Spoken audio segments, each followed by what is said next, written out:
Okay, thank you very much. Hello, everyone. I'm Bülent İnanç. I'm a professor in Istanbul Technical University at Department of Environmental Engineering. At the same time, I'm the head of the Department of Molecular Biology and Genetics, since our research partly involves the molecular biology. I'm now serving as the department head in molecular biology and genetics. At the same time, I have another role in Turkish Water Institute. It's a governmental body. I would like to just mention about my background, slightly very short, and then we can continue with our topic. I graduated from Istanbul Technical University in 1987 from Department of Environmental Engineering. And I completed my master's program in the same university and moved to Japan, Kyoto University for PhD. I finished my PhD in 1995 and served also as a research assistant in Kyoto University. And I returned back to Istanbul Technical University, and in 1996, I became associate professor and moved to Marmara University to Department of Environmental Engineering. And I served there until 2001, before I moved to Japan again for the second time, and until 2005, end of 2005, I was in Tsukuba, this time in Japan. And then in 2006, I returned to Turkey, but this time not to an academical institution, but to a crude oil pipeline industry. I served there as vice president for 11 years. That means I worked also on the other side of the table, not as an academician, but as the from the industry side. So now I have, I think, better perspective of environmental issues and environmental management. As I said, not from the academical perspective, but also from industry perspective. And right now I'm also serving in governmental bodies like Turkish Water Institute from the government side. So I think I can look now at from different perspective to the environmental problems. And I returned to the Istanbul Technical University in 2017. So it's almost 3 years now in the academic life again.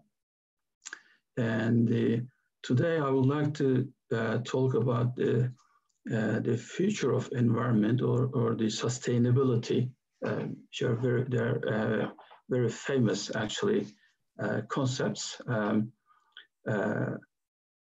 But this time I will not talk about the technical issues or from the engineer's perspective, but more a general perspective.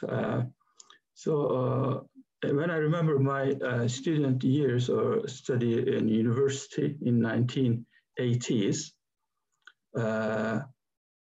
there were no wastewater treatment plants, the modern treatment plants, or even the modern drinking water treatment plants and sanitary landfills for solid wastes. So we didn't have chance to even visit those sites. So we were just listening in the class and then just answering the questions in the exams. That was all as an engineering student. We couldn't see the full-scale facilities in our country. And the people who live in Istanbul, I think they know the Haliç, the Golden Horn, very well. In those days, the Haliç was used kind of like for septic tank. All the untreated wastewaters, the sewage was discharged into the Golden Horn. And so it was polluted heavily, and the smell was so bad. So we were just trying to avoid to come close to the Haliç. But nowadays, when we look at the environmental problems in Istanbul, we see that most of those problems have already been solved. We have very modern wastewater treatment plants, drinking water treatment plants, sanitary landfills, and other environmental facilities. which require extensive investment, I mean, which requires huge amount of money and manpower. So, but we see that we could do it. But at the same time, we are not still satisfied with the level when we compare our country with the Western countries or Eastern countries like Japan. So still we have to go further, and that requires the huge, again, manpower and huge investment. But we think that I think that we need something different to solve or to achieve our targets in environmental management, because our government and the governmental institutions, they are trying to do their best, and they are translating and transferring the legislation in Western countries, especially in the EU countries, because Turkey's now environmental legislation is very much similar to the EU legislation. But still, we have a lot of difficulties, and that requires the awareness of the people. I'm just looking at the individuals now. We need the awareness of the individuals about the environment and the responsibility, and also we need to be hardworking for environmental problems. So that is the main argument behind my topic or title of today's topic. That is, are we really sure about we are doing the right things, or we are on the right path for achieving the sustainable the environment or sustainable world? If so, then why we are not happy, why we are not satisfied with the current achievements? So when we look at this, and we need to look at the environment, I think, from a different perspective. In some documents or some texts, maybe you have already seen that it is a common word that the current world or the environment is a trust from our grandchildren. So actually, that is the Western world, or that's the Western world thinking about the environment. Yes, you can say that this is the current world, or the environment is not ours, but we borrowed it from our grandchildren. That's one approach. But I think it should go beyond that. So actually, the current world or the whole world environment is a trust from our creator. So that is not our own the world, our own land, our own air, or our own the water. So it is just, we borrowed it from our creator, and we have to live it as protected as possible to our next generations. So in our countries or in the Muslim world, so I think the people, they do not really think about the environment or the world from their religious perspective. They're just imitating the Western world, the perception. And since it is not generated in our own culture, sometimes people cannot understand what it really means. So, for example, I have some examples from my own the apartment. In our apartment, I'm living in a compound with several apartments.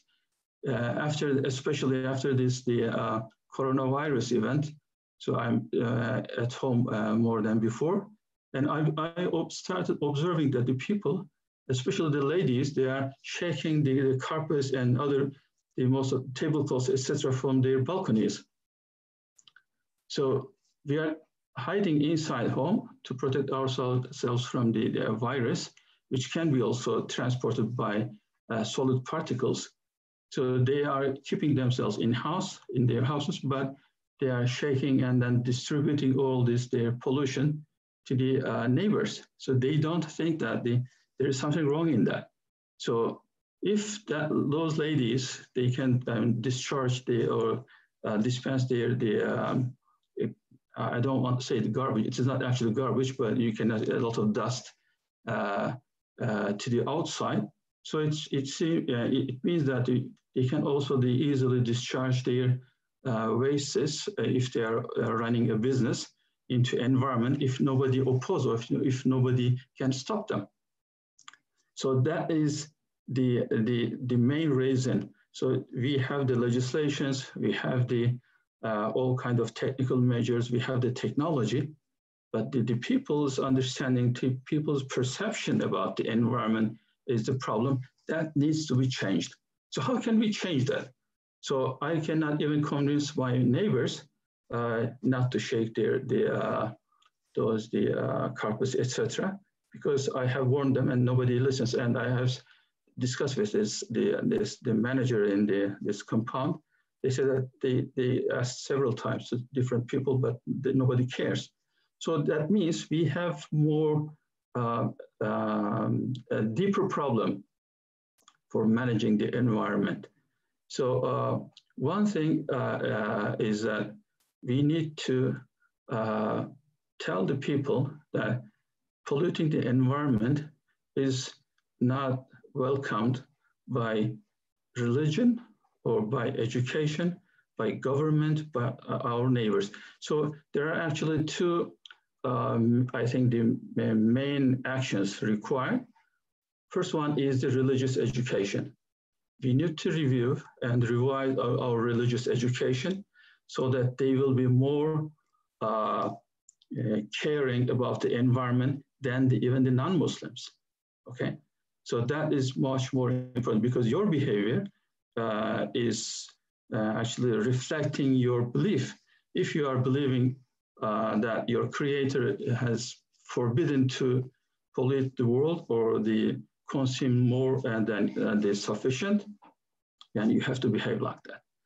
The second, I think the action required is in the national education system, because we send our children to the schools and up to university. They spend at least 12 years in the elementary, middle, and the high schools, and plus 4 years at least in the university, at least 16 years.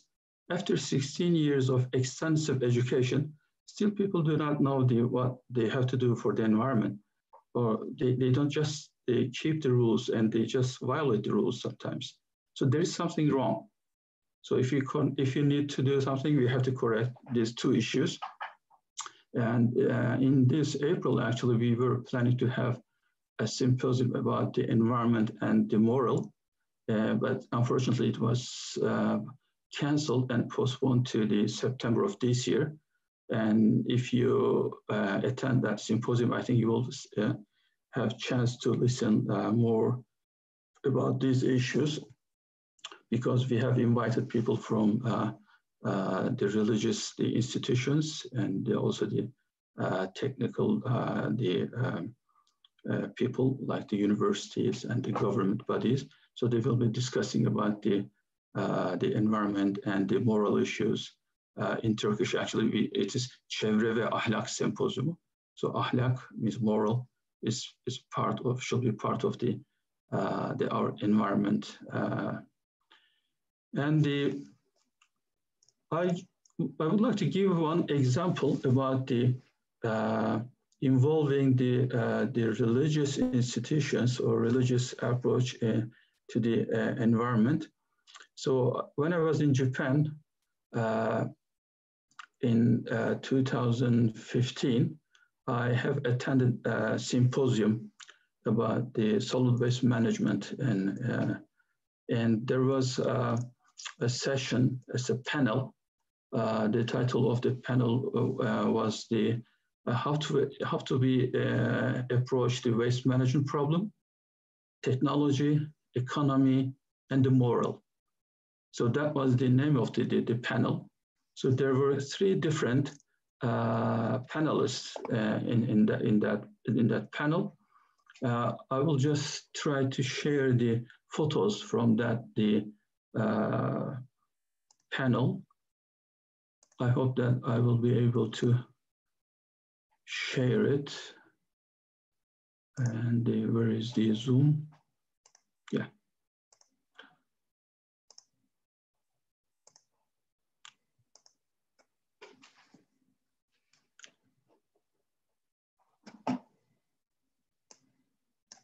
Can you see the photo that I have shared?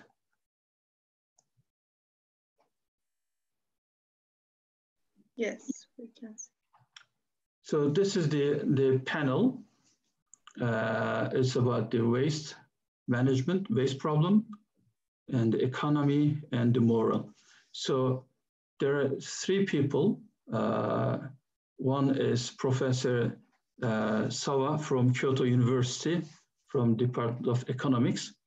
And the other one is I will share this, sorry, the second photo, and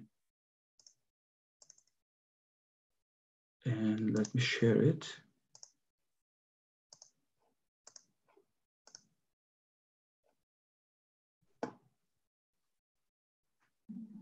I think you can now see the second photo.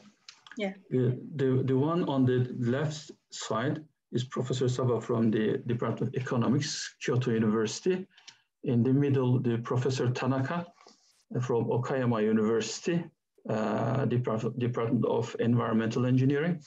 And the right-hand side, this is Mr. Noda, that he is the priest in the Buddhist temple. So two professors from environmental department and economics department, and one priest from the Buddhist temple.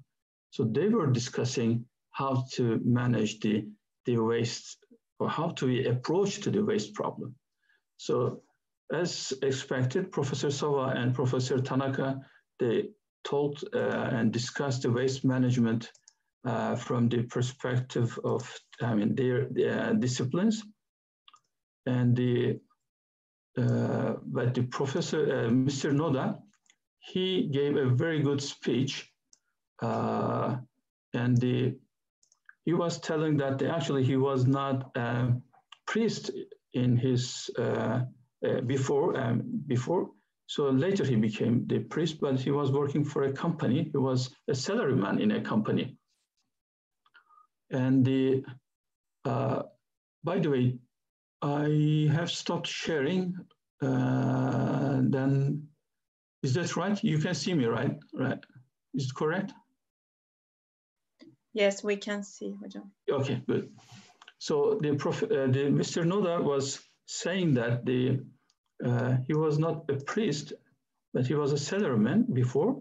Then later he became the priest. And he gave a very good example from his temple. He said that one day in his temple, the people, they gathered for a ceremony, religious ceremony.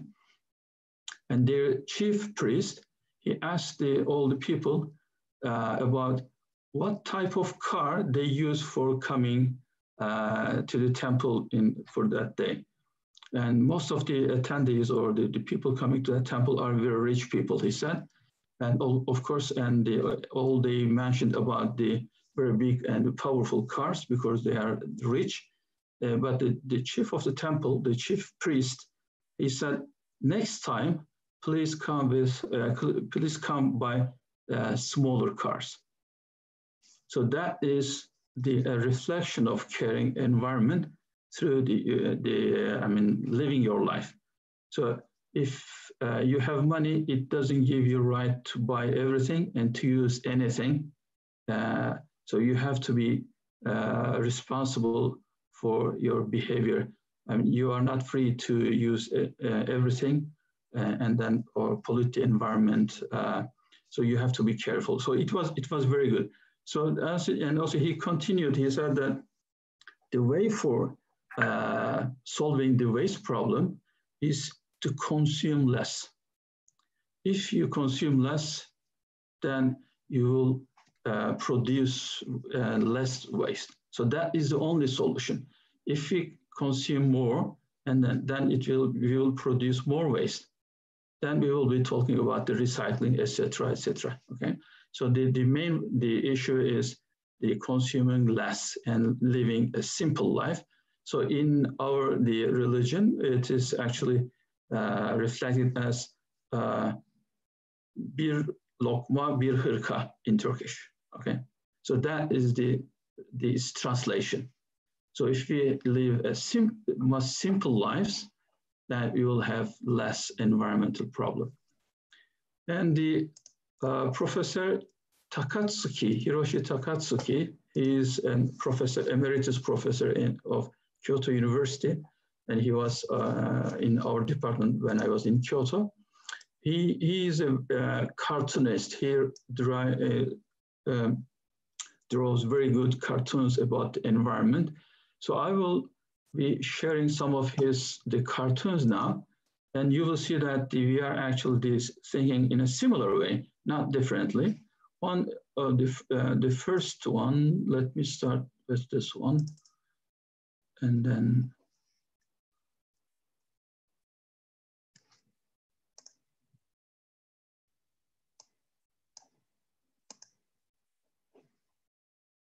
sorry. Still, I'm not very familiar with using the Zoom.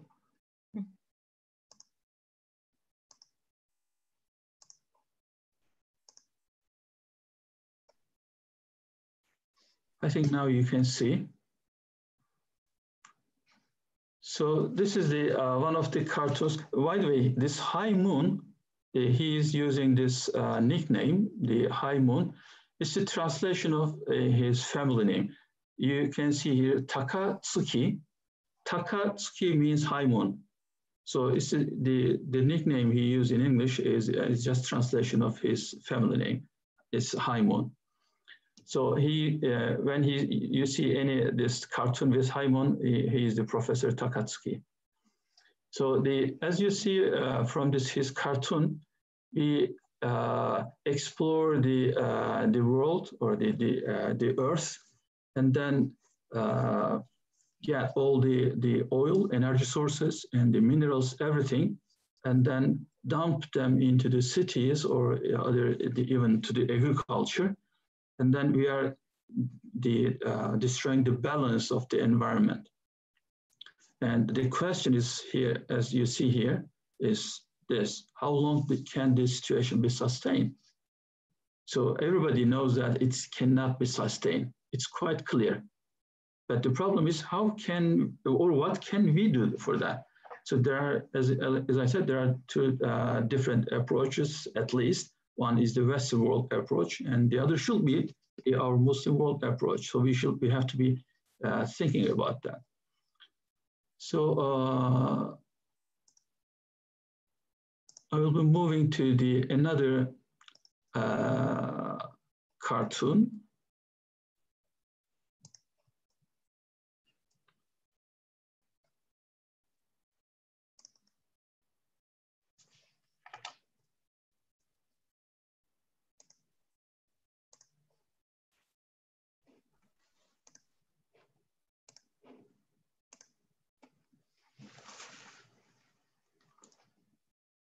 So as you see this cartoon, so nowadays all the industry, when they produce any good, they are concentrating on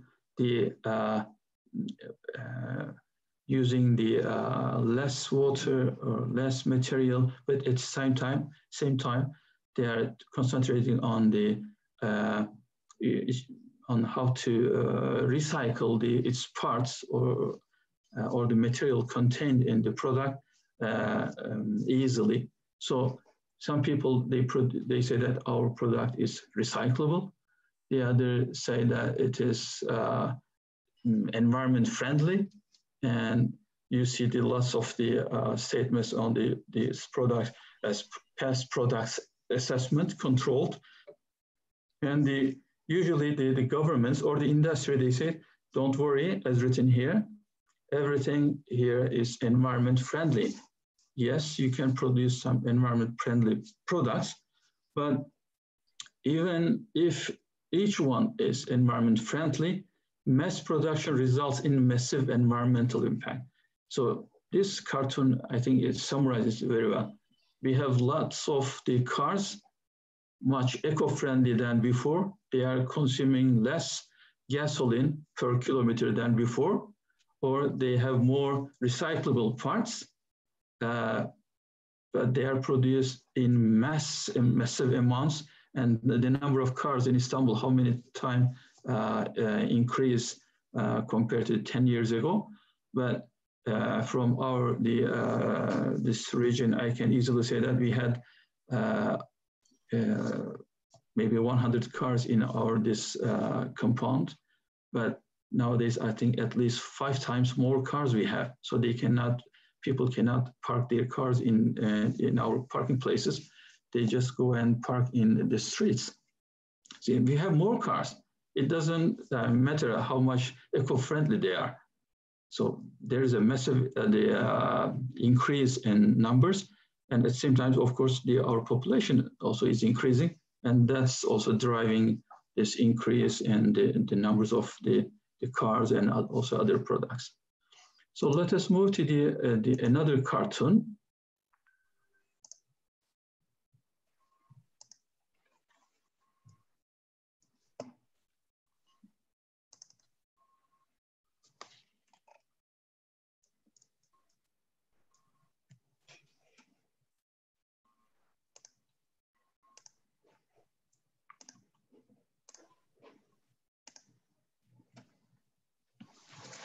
Yes, when we look at this cartoon, so you see the gears in the cartoon.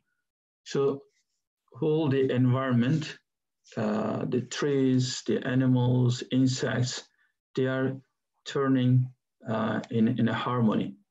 But only the human being is faster, trying to be faster than them.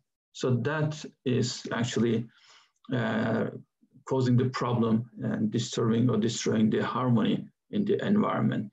So this is the message in the cartoon, and the notes by the Professor Takaski is also written under this cartoon.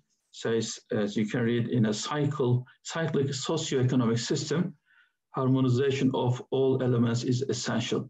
So the problem is actually the human being, not the environment.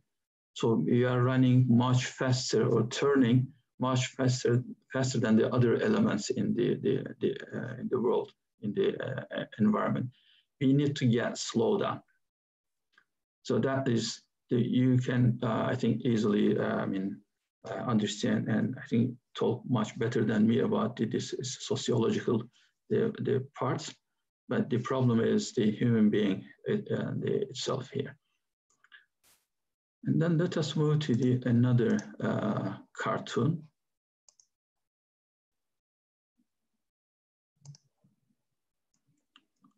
So as we were discussing before, what can we do? This cartoon will be, I think, good for that.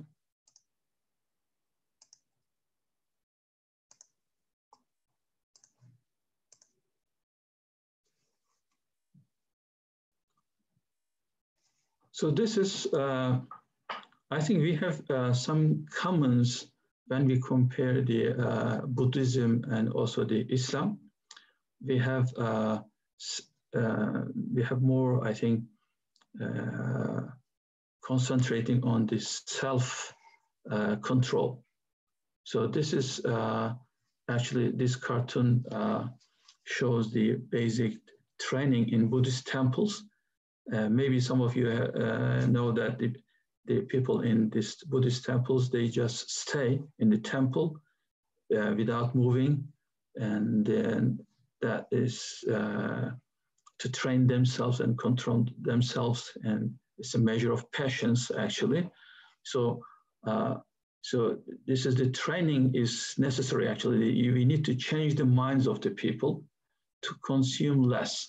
For example, for convenience, you see on the left-hand side, this guy thinks about the cars and other things. On the right-hand side, this one thinks about an ice cream. And I think it is a modem, I think Wi-Fi. Everyone is in need of different things, okay?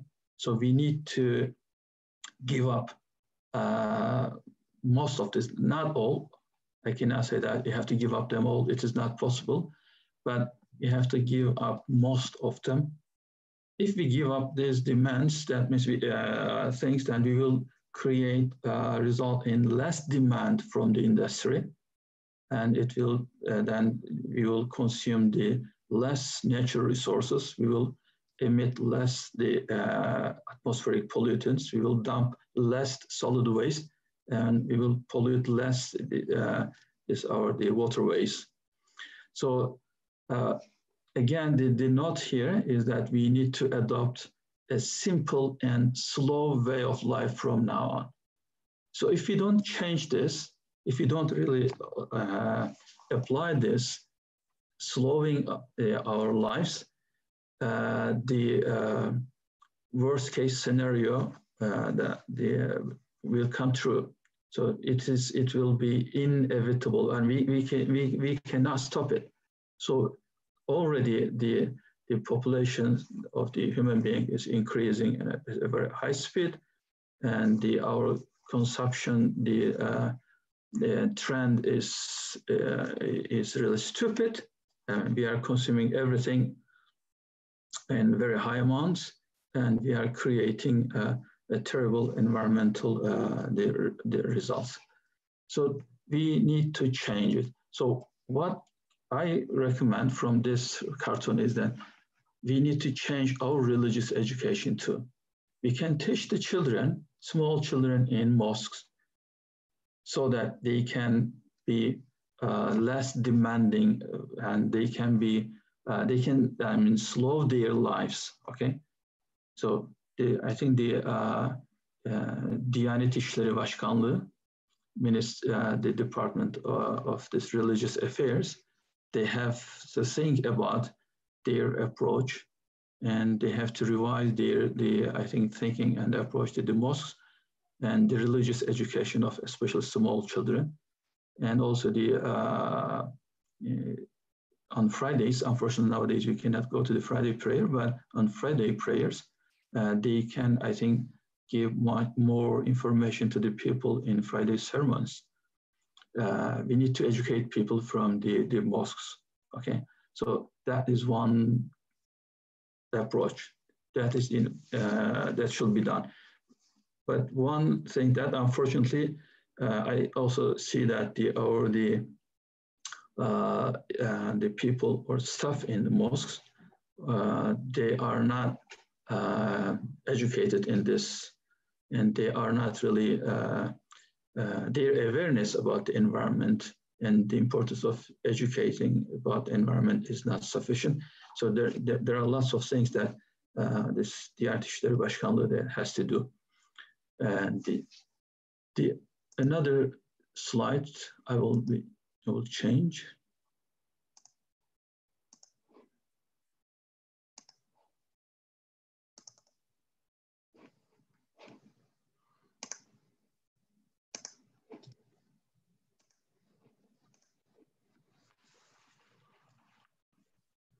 I think you can see this new cartoon. This is Santa. In Turkish, we say Noel Baba, as you know. It's very common. It's a Christian practice or belief, whatever you say. But the text in Japanese here, but I can translate it for you. The small children, he is sleeping, but he puts a red socks here, and then he has also a box near it, and he leaves a message for this Santa. He says that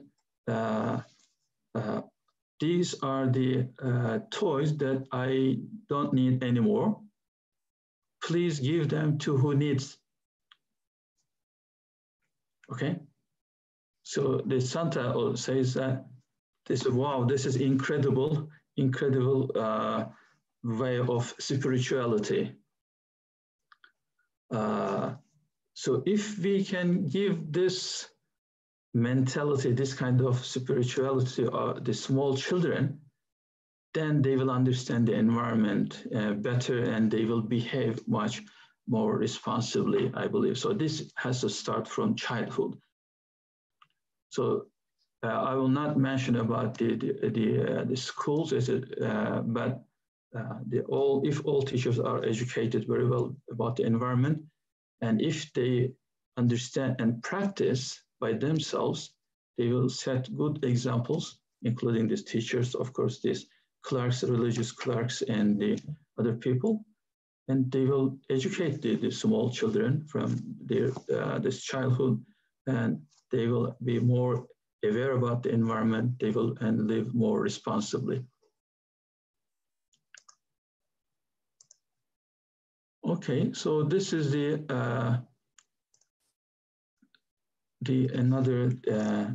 last cartoon from Professor Otsuki. Where is it? Yeah. So this is actually very much related with my title of today's seminar. Even in Japan, the people are thinking, I think, in the same way. As you see, the title, this text in the cartoon says, "Are we sure we are going to the right way?" But some people, they are going for money, materialism, competition, etc. This is the modern world, okay? And on the left-hand side, there you can put different texts here, space, bond, etc. There are some other things that we have to be caring, actually. But all the modern world is going to this way. And we are talking about the efficiency, money, and we are talking about the materialism. So if we are moving, going this way, then the result will be catastrophe. So we have limited space in this world, and we have limited forests, and we have limited agricultural land, we have limited water, and we have limited air. All will be destroyed in the coming future, and we cannot stop that. So that we need to change our way of life and thinking of life.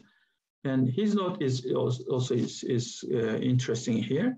People are reconsidering their former way of life as a result of 3/11. 3/11, do you know what is 3/11?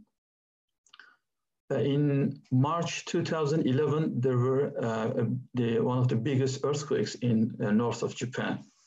The magnitude was more than 9, as you remember, and tsunami hit this eastern shores of Japan, and lots of people died. And also the nuclear central, the power, the generation, the plant, it had an accident. So that accident and the very strong earthquake resulted in the people to think about their life and the purpose of also their life.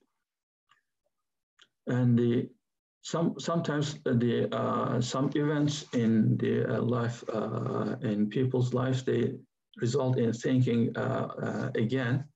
And I think the coronavirus, the pandemic also is one of them. Now we are trapped in our homes, and I think it is a good time to think about the behavior and perception about the environment, and what should we change from now on about our life to be more environment friendly citizen, okay, at least.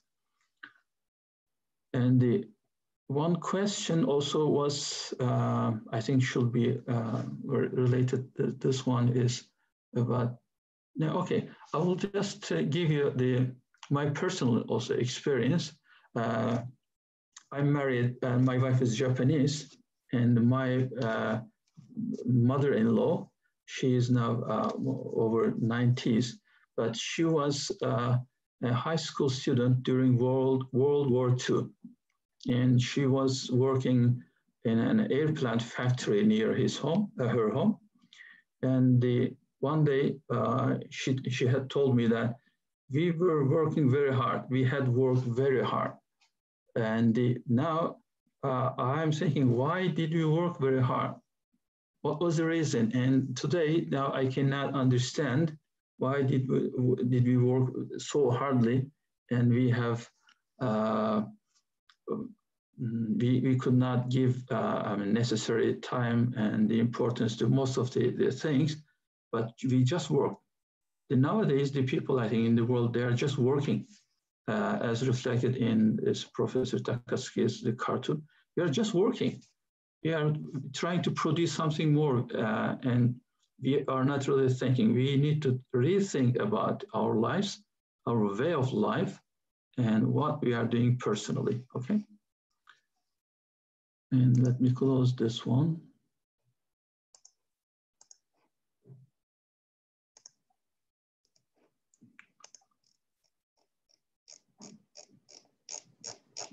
Okay, finally, no, I think there's one important thing I can mention about the role of government. Governments, the people or people working for the governments should be more more caring about the environment. That means the government or the governmental institutions, they should be doing or performing much better than the individuals or the private sector. As I said before, I worked for a crude oil pipeline for it was an international pipeline. I can give the name. It's a Baku-Tbilisi-Ceyhan pipeline, which transports the oil from Caspian Sea to Mediterranean. So it was an international the project, and those international projects usually funded by the World Bank or ERDB, European Regional Development Bank. So they, as a risk management issue, they actually require very strong environmental protection measures, and they ask the companies who get the loan for those projects to prepare environmental impact assessment and then behave accordingly during construction and operation. So during construction of this Baku-Tbilisi-Ceyhan pipeline, near the Kars Ardahan in the eastern part of Turkey. During construction, they had to stop the pipeline construction for about 3 months, just because it is a bird, the wild and the wildlife. They were nesting time, so not to disturb those birds. They just stopped the construction of pipeline. So that was an international project, okay? So their motivation was to comply with those environmental impact assessment report, and then they not to disturb the environment, so not to result in anything wrong, anything bad. But when I was talking with people in the government side in BOTAŞ or in some other institutions, they were just laughing and criticizing those people. They said, "Oh, look at this! They just stopped the construction of the pipeline for the small bird." Okay, so this is a clear indication of not understanding about the environment, not understanding about the rules for protecting the environment. Everything in their mind is measured by money, okay, by cost. So postponing the construction for 3 months means actually huge cost.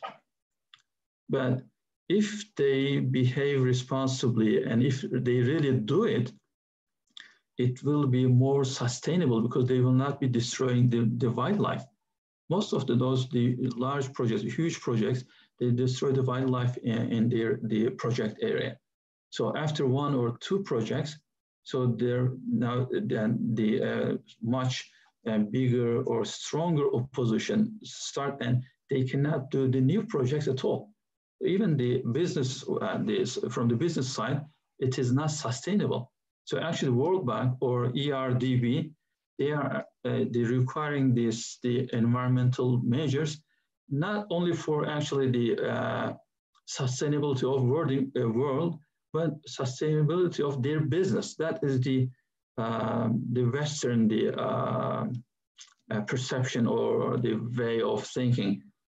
So if one project results in the public opposition because of the environmental the damage, then that means the other companies will not be able to conduct the new projects, okay, can do new projects, and they cannot get loan, so the bank will not get any profit, okay? So their business will not be sustainable. So most of the industries in the Western world, they are looking at the environmental, the issues from that perspective. But our perspective should be from different, side, different perspective should be different. So this environment, this world is a trust from our creator, and we have to protect it. Of course, we will do projects, we will construct the pipelines, we will construct dams, we will construct the harbors. But if we take the necessary measures to protect the environment, so there will be or impact on the environment will be minimal. At least we have to do, and we have to do, this minimize the impact.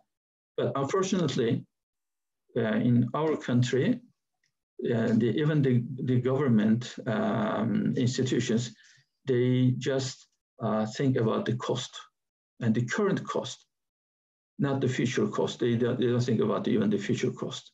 So we have to change the minds, and the government and governmental institutions should be much more caring about the environment. They should not be talking about only the cost and only the money. And the other the topic that I want to talk is about the terminology that we use for the environment.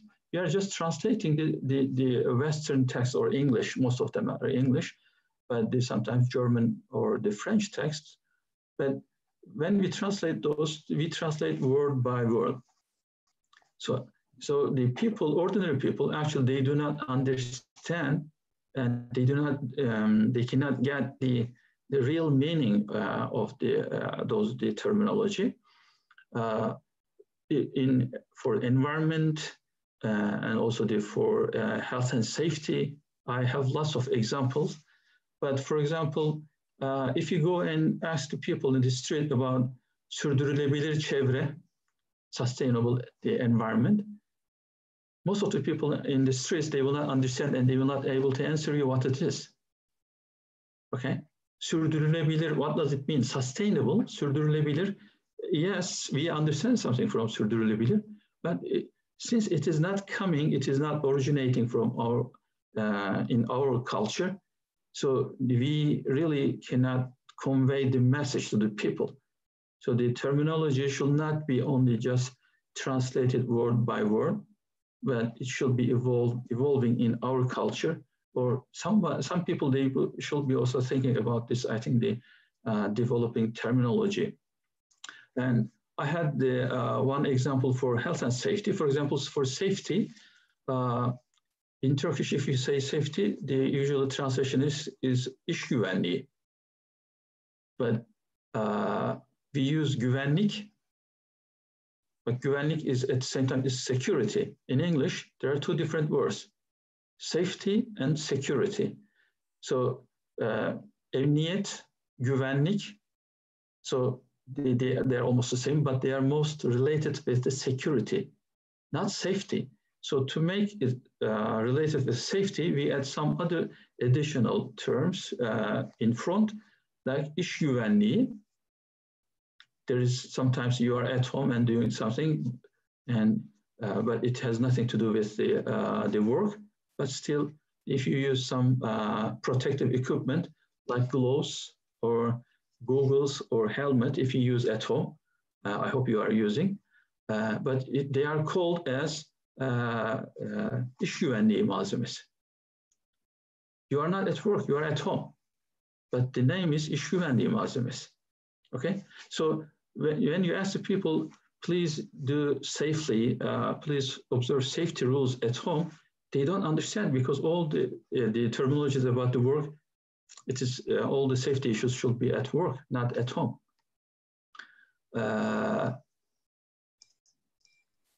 The other is to be more aware about the environment and to do something protecting the environment.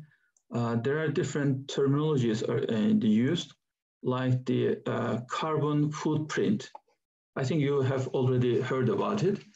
And now we have another word is water footprint, and the agricultural land footprint, or forestry footprint, or constructed land footprint.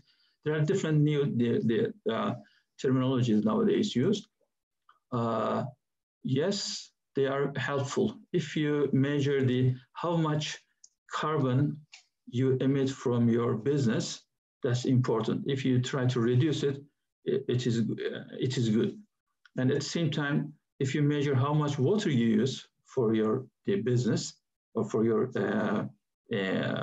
any activity, it is good. And if you try to reduce the amount of that water used in your activities, that will be helpful. But if you remember Professor Takasugi's cartoon, nowadays we have a lot of the businesses or products, and their carbon footprint is small, or they are doing significant achievements for reduction in the carbon footprint, but it is not enough. It is not sufficient. I mean, there is the massive production in all areas. So these terminologies or these practices are useful. We should be trying to comply with them, but you should be knowing that having a small footprint, carbon footprint or water footprint in any activity will not prevent this catastrophic environmental failure in the near future. What we need to is we try to reduce the consumption and reduce the demand for consumption. If we do not reduce the demand, then this catastrophic failure in the environment is inevitable. And the last word I will be finishing is about the education of environmental engineering. Since I'm the professor in environmental engineering, I usually observe that there are some people who call them as environmentalists. So I had discussions with several people from the Greenpeace. One day they had stopped me at the Kadıköy, and they were trying to tell me that how bad is this power plants powered by the coal, etc. But they didn't know the technology. They didn't know the environmental engineering, what can be done or how to control the environmental impacts. They didn't know. They were just environmentalists, or they were calling them as environmentalists. They were opposing something, but they had no solution. They didn't have any idea about the solutions. But at the same time, we are educating the environmental engineers. So when I had started in Istanbul Technical University in 1983, we had only 4 universities providing environmental engineering education. Istanbul Technical University, Middle East Technical University, 9 Eylül, and 19 Mayıs. 4 universities. they were providing environmental engineering education. Now, even I don't know the number, how many universities, maybe 40 or 50 universities at least, now giving environmental engineering education. But I observe one problem, that the environmental engineers, they are not environmentalists. We are not providing the necessary education to environmental engineers to become environmentalists. I mean, they are receiving, they are getting the necessary skills, technical skills, engineering skills, but they need to also have this environmentalist perception. And they should be caring about the environment, not only as an engineer, but as a person.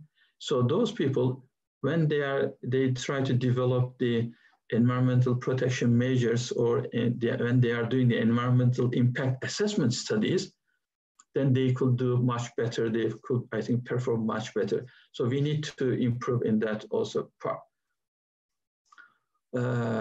I think I am almost, I have finished my talk. And if you ask, if I can get your questions, I will try to answer. There are some questions on the chat section. Can you see, Hocam? Yes, 3 questions I can see now. Yeah. Shall I answer each of them now? Yeah, okay. Okay. So the first question is, as the human population increases and the world resources are running out rapidly, our need for sustainable life awareness is increasing day by day. Even experts say the growing population is an obstacle to sustainability. Doesn't sustainability seem possible due to the current situation in the world?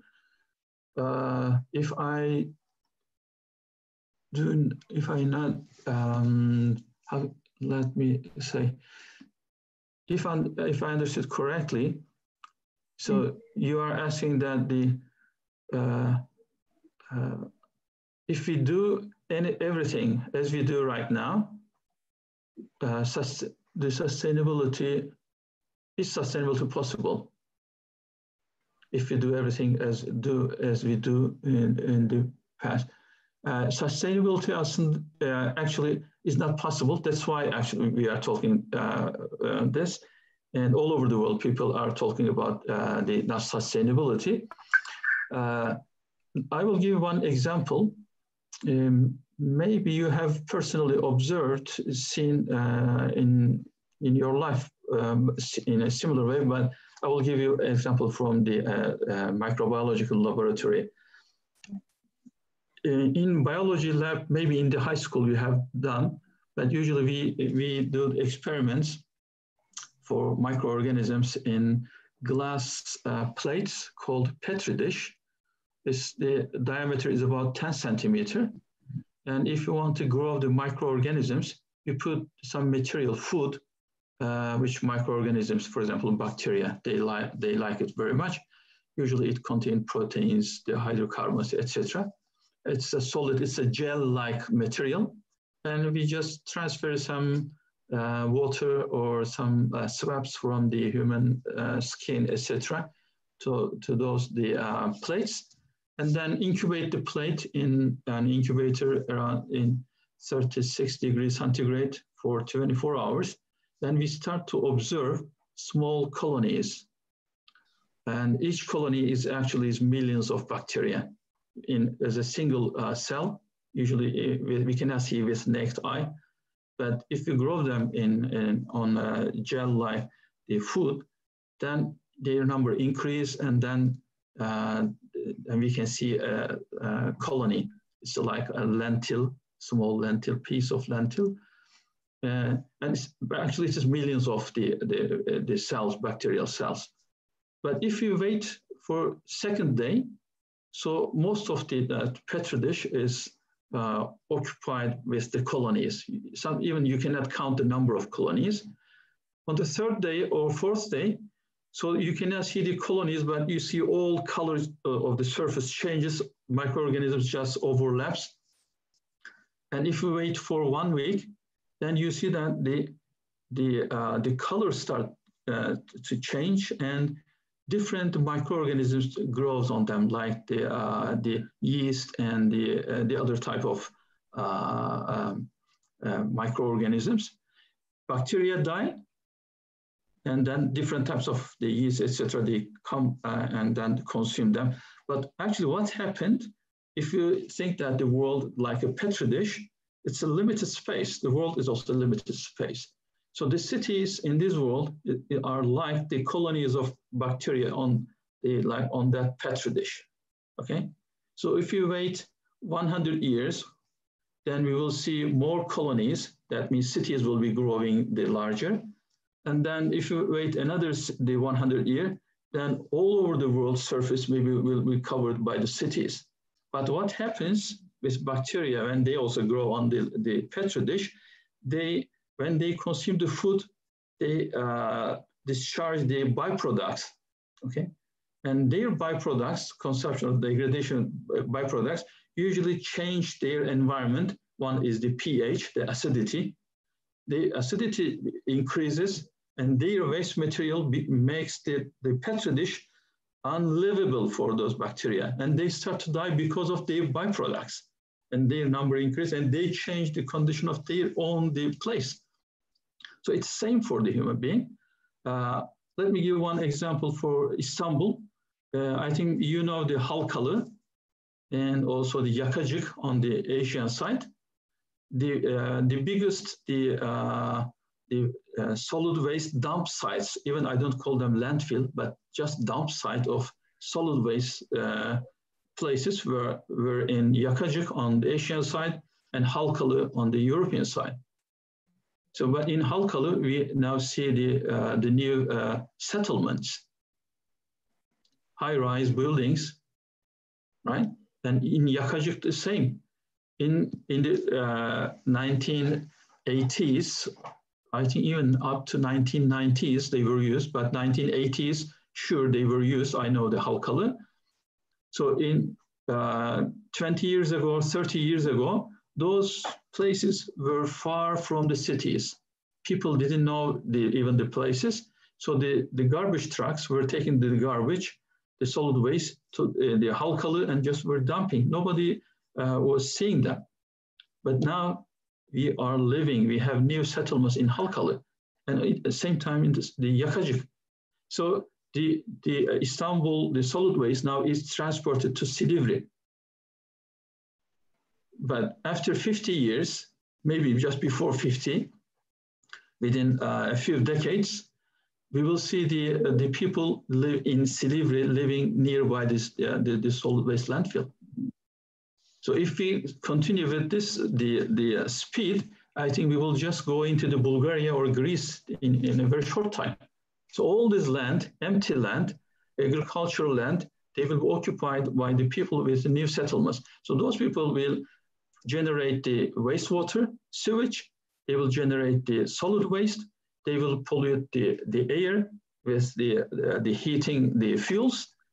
So all over the world will be the same. So just do not think about the 1 year, 5 years, 10 years. When we talk about sustainability, it should be at least 100 years, at least.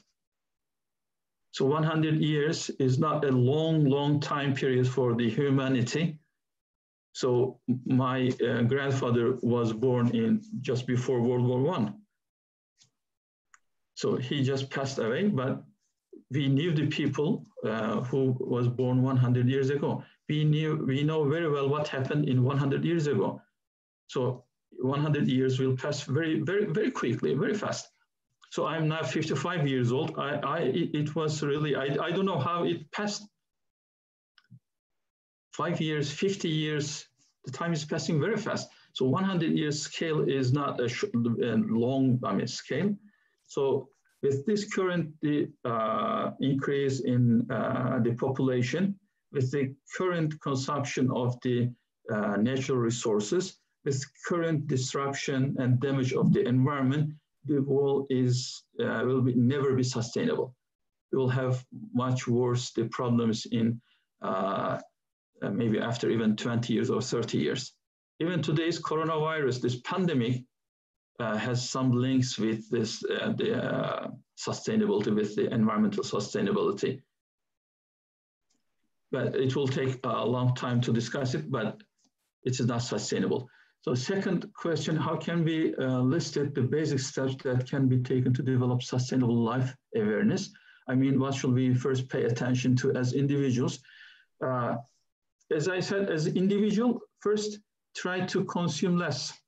Don't buy anything that you don't need. Don't buy anything just to show people that you have a new clothes or new bicycle or new car or new house.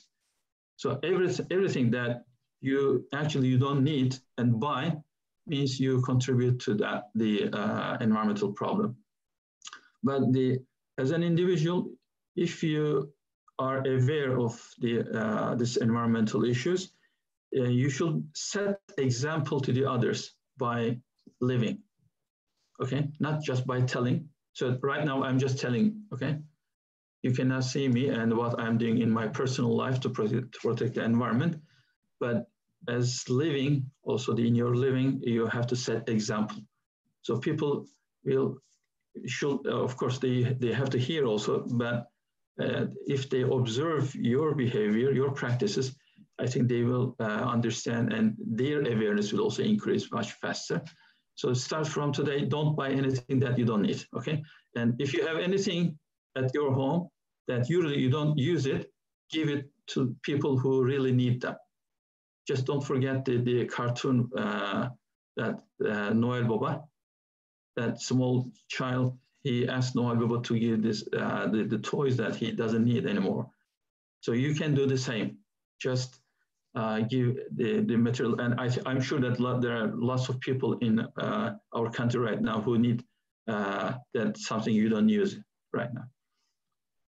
And the next one, as you know, ozone layer is constantly damaged. If we minimize environmental pollution today, can the ozone layer be reinstated? Reinstatement of ozone layer is a technical question. I'm not sure, but it can be. But what we should do is we should reduce our activities so that the emission of this ozone layer destructing materials can be also reduced. So if you, as a simple practice, there are lots of these deodorants and some gases that we use for other purposes. They are damaging the ozone layer, as you know. Just don't use them. If you use less this ozone layer distracting the chemicals in your home or in your workplace, then at least personally you can contribute to that. Hocam, I think you get one question from Iftihar. Iftihar, yes, okay. I think renewable energy sources and renewable energy technologies play an important role in green growth or in environmental degradation. Yes, renewable energy source and renewable energy technologies are important and they should be invested heavily, but they are not the solution and they are not the only solution. Again, just remember the Professor Takatsuki's the cartoons that we need to have a reduction in energy demand. If we continue using the electrical appliances as today, or even if we increase the demand, even the renewable energy resources will not help us. For example, as I mentioned you about these Greenpeace people who met me in the Kadıköy, they were telling me that the government is planning to construct a power plant, coal-fired power plant in Amasra. Do you approve it, or do you agree with that? That was the question. I said, it can be done, but with proper gas treatment technologies. That means beside the carbon dioxide, the modern this gas treatment technologies can remove the rest of the toxic the gases from the burning from the gases from the emissions. The only carbon dioxide will be released, and that is the cause of global warming, as you know. But the rest can be controlled. But their argument was that the power plant will kill the vegetables or the plants nearby, and the toxic gases will make the people sick in nearby, and it should not be constructed in the Amasra. And I asked them, then where should we construct that? Where is the most appropriate place? There is no appropriate place. If you take it from Amasra to Antalya, it will be the same. From Antalya to Kırıkkale, it will be the same. But if the people usually try to construct these power plants, coal-fired, especially power plants, near the coastal areas, because they usually transport the coal from the other countries by the sea transportation, marine transportation. So to reduce the cost of transportation, they prefer the coastal side. Also, for heating and cooling purposes, they need the seawater. Unless you produce coal in a specific place, then you have to go to the coastal areas for efficiency, and that's inevitable. But I asked them, if you don't want a power plant in Amasra, then it means you have to give up your requirements or demands about the power generation. For example, we say that we want to increase our GDP, gross domestic product or gross national product. We want to produce more and export more and make money more, right? So that means industry, but industry will use the electricity. The current production capacity doesn't enough, so you have to build new power plants to supply that industry with the required amount of the power, the electricity. So giving up Amasra power plant means giving up the new industries, new factories, new productions, new exports, and the revenues from the exports. So if you accept that, so it's okay.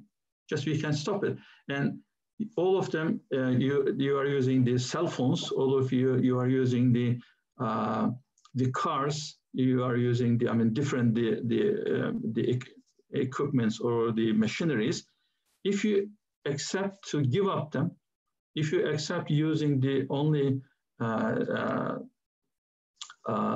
say the metro or the buses for transportation, then I understand you, and I think that you are really how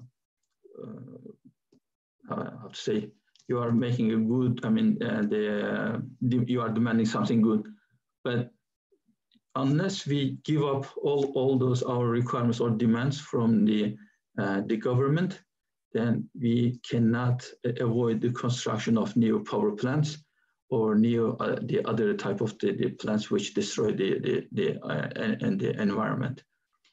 And as I said, renewable energy is okay, but it will not be sufficient for our needs. And the fourth one, I think, thanks for this inspiring speech. My major is psychological counseling, and I'm writing my master's about nature relatedness, green campus, and well-being of college students. I'm also searching about Turkish Islamic perspective about nature. Can I share my findings with you and get some of that from you through email? Yes, of course. I will be happy to talk about or discuss and exchange ideas about that. Okay. I think these are all questions. Yes, I think there are no more questions. Then I think it was a great experience. Again, I want to thank you very much for this beneficial and efficient speech. I think we can end the meeting then, if there is no question. Oh. Maybe you can write your email address on chat section. Yes, let me write a chat. Where is the chat here? Sorry.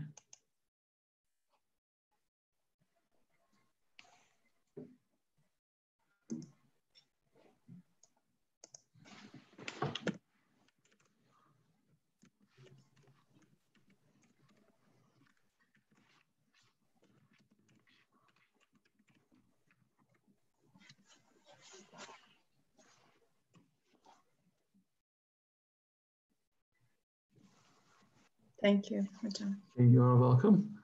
So I hope it was beneficial.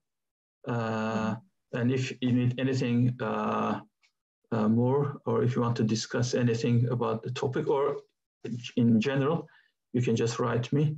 I will be happy to reply. Thank you very much, hocam. I hope see you again in other programs maybe. Yeah, inshallah. İnşallah hocam. Then. Okay, see you then. We can end meeting.